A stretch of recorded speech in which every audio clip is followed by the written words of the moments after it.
Well, hi everyone out there. This is Dr. Jeffrey Hanna at Atlas Health, and I'm doing a new kind of video here. It's a new kind of year, 2022, and I figured we'd try to put together some of the best bits that I can possibly have to offer. I still don't know what I'm going to call these kinds of videos, but I'm leaning towards something called Far Side Simplicity. So what's the idea? Well, if any of you know me, I have a ridiculous knack for being able to take this amount of information, drawing it out this much, but then being able to break it down into its key pieces. Because in reality, when it comes to matters of health, some of these topics, they're quite very complicated.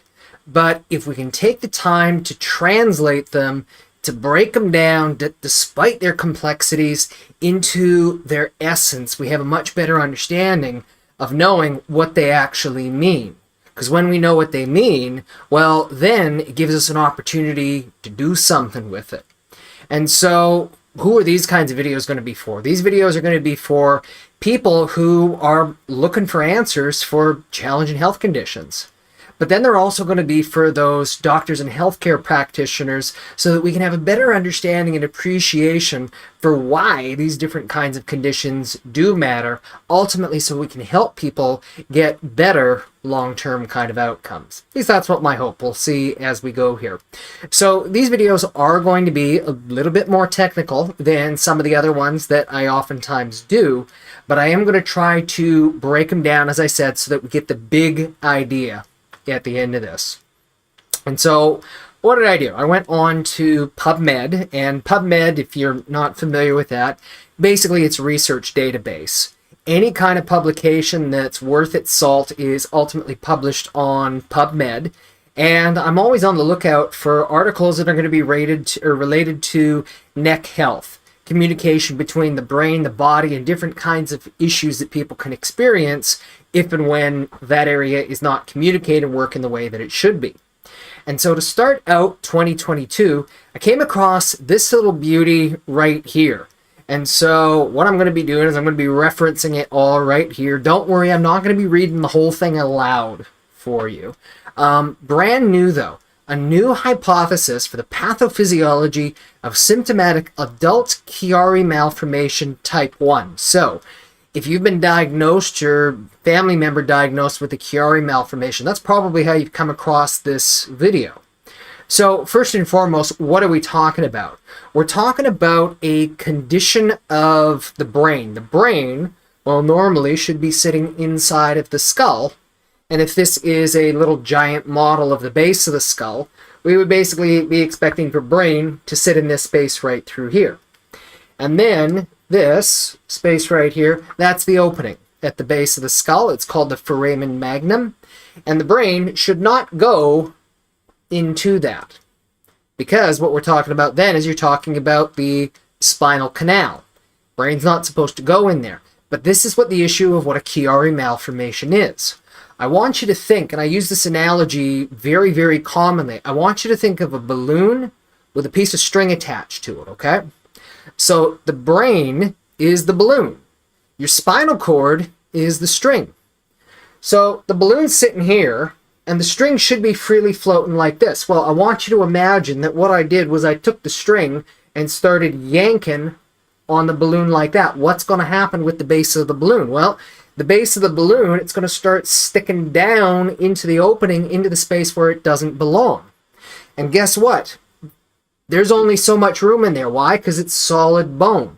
If you start trying to shove the brain into a spot where it don't fit, well, guess what? That's going to cause pressure. It's going to cause a lot of different irritations with the brainstem, with the balance centers, with the vital life control mechanisms, and also all of the information going up and down to the brain. So what do people who have Chiari malformations commonly experience? Headaches, migraines, balance disorders, and a combination of most peculiar kinds of other neurological symptoms. And so as we go through this article, I just need you to have that understanding first. If you're not terribly familiar, okay, this is what a Chiari malformation is. So let's go first and have a little look at just a little bit of an overview about what these guys are going to talk about in this particular article. So it's a herniation, bulging of the brain down through that opening. Its cause is not well known, but there are a few ideas that we have. So symptoms are believed to be due to the herniation producing resistance of the what's called cerebrospinal fluid. It's the fluid that circulates in and of the brain, and it's what supplies and provides all of its oxygen, its energy, and its nutrients. So if you've got a disruption of that normal flow, I want you to sort of imagine that you grab your wrist like this, hold it really, really tight, and do that for, about 5 minutes. Don't literally do this, of course, but you'll feel the pressure because fluid's not circulating to your hand or from your hand the way it's supposed to be. Same thing when you're talking about the brain here. It's not known why some people become symptomatic, but recently it has been proposed that, and this is the acronym they're going to use here, CMI, Chiari Malformation Type 1, symptoms are predominantly due to instability of either the atlantoaxial or the atlanto-occipital joints as the cerebellar tonsils herniate to prevent mechanical pinching. What does this mean? It means that you've got the base of the skull, then you've got a C1 vertebra called an atlas. And below that, you're going to have a C2 vertebra. These are the ones that are going to be responsible for this movement and this movement, principally right there. And what the researcher proposing here is that if you have an injury that's damaged the ligaments and causing this thing to move aberrantly, so this is not moving the way that it should be, that is actually setting the stage and is at least one of the contributing factors in terms of what's actually producing the symptoms of the Chiari malformation in the first place. What's interesting to note, only a small percentage of patients exhibit clinical instability, and these theories do not account for asymptomatic herniations. In other words, a lot of people, probably far more people than we know about, actually have this descent of their brain into the cervical canal, but we don't know about it because they're not experiencing symptoms. In addition, there's a lot of other people who seem to, exhibit symptoms, but based on the traditional definitions, instability, the idea that, okay, hey, these ligaments have been really torn, really damaged, and as a result, your head's not going to quite, but similarly fall off your shoulders. There's a lot of people, they're not in that category, and yet they're still experiencing all the same problems. So, what these guys are proposing here is this. They're saying that if you have, in a nutshell, damage to the joints between the base of the skull, so C0, and the atlas vertebra, C1, or between the atlas vertebra and C2, otherwise known as the axis, so C0, C1, or C1, C2, that it's going to then at least have the potential to impart some kind of mechanical tension that irritates the spinal cord, similar to how we were talking about pulling on that string. And the consequence of that is it's going to lead to, quote, chronic instability because the joints are not moving right. Let me slide this down a little bit. Often subclinical, which means that you can have all kinds of different tests, but nobody can reproduce the true blue pathology, even if you've had all different kinds of CTs, MRIs, and all this sort of stuff. This, in turn, causes overwork of the suboccipital muscles, little guys in the back of the skull that support and facilitate how this area is going to move as they try to compensate for the instability. And then over time, repeated activation of these muscles leads to mechanical overload of what are called myodural bridges. Myodural bridges are ligaments that anchor onto the inside of the C1, onto the inside of the C2, onto the inside of the C3, the vertebrae in the top part of your neck, into the surrounding muscles, into the surrounding ligaments, and they do that so that normally your spinal cord isn't crushed when you do this. Because think about it, if you're nodding your head up and down, pull the model out like this, if you're nodding the head up and down, this is the normal movement that should be happening, something like that, that's going to be causing that space right there to, guess what, it'll get smaller. And you don't want the cord to be compressed or crushed. So what myodural bridges, these ligaments do, is they normally keep the area open. In other words, they prevent that area from getting squished. But if you have this overwork of the muscles, and if you have where this area is not moving properly, what these guys are hypothesizing, and this isn't actually a new hypothesis at all, chiropractors have been saying this for decades, is that those ligaments will actually then act like sources of mechanical irritation, and they're going to start stretching the spinal cord, causing it essentially to stiffen up like this, which in turn is going to impede the flow of that fluid, like we're talking about, creating the pressure like this.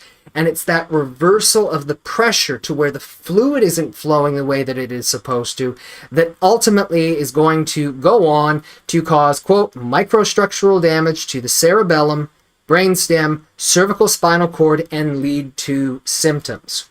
So what are these guys saying in the longest possible way right there? What they're saying is that a mechanical issue with the upper part of the neck is leading to a mechanical and a neural overload problem, which in turn is leading to the source of irritation that is irritating on the cord. And that is one of the things that is contributing towards this symptomatic expression for people when they experience this thing called a Chiari malformation. So that's a big mouthful in and of itself right there. And we'll break this down into a few other bits and pieces. I'll jump back and forth a little bit here for you, but that's kind of it in a nutshell right there. And these authors, and I'll put the link in the description for this thing right here. I want to point out just a couple of little things for those people of you who maybe have been diagnosed with a Chiari malformation. Diagnostically, it's traditionally defined as being a herniation of 5 millimeters or more.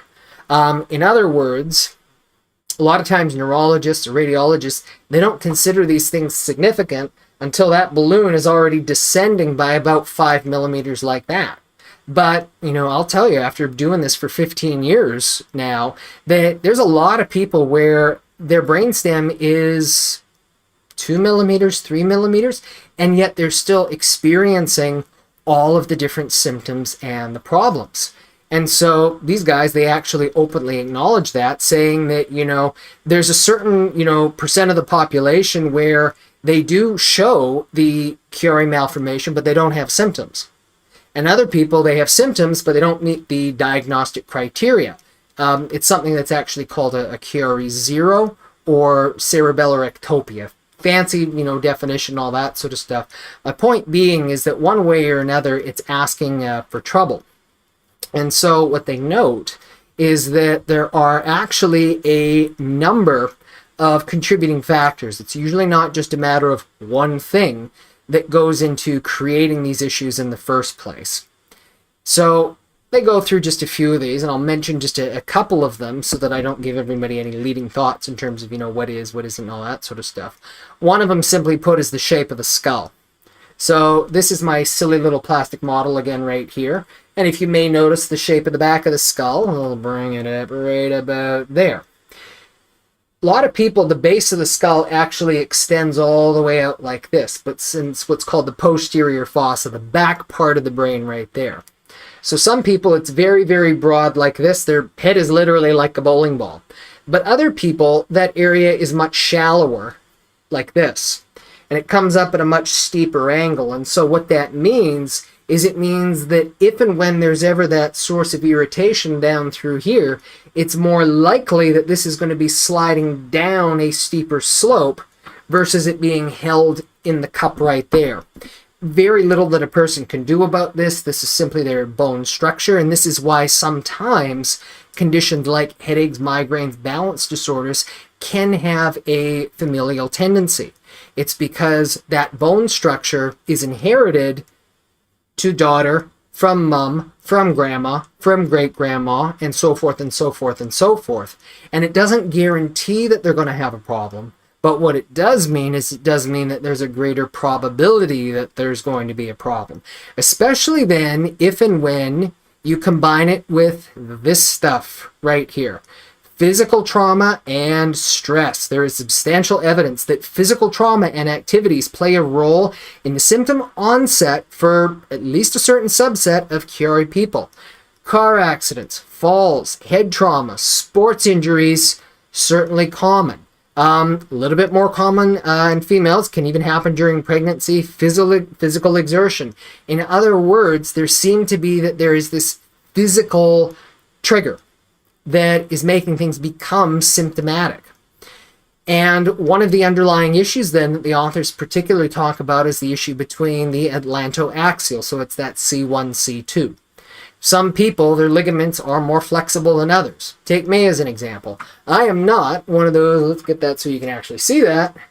I am not one of the people who can get his thumb, there we go, to touch the back of his wrist. Why? Because my ligaments aren't that elastic, at least through there. Other people, they can do that. And we go back to elementary school and said, oh, it's because you're double jointed. No. It's not double jointed. It's that the ligaments, the composition of the ligaments in your body, they're more elastic than they are with other people. And so for some people, as opposed to having ligaments that are nice and solid, because they are more loosey-goosey elastic, it means that they can set the stage for injury.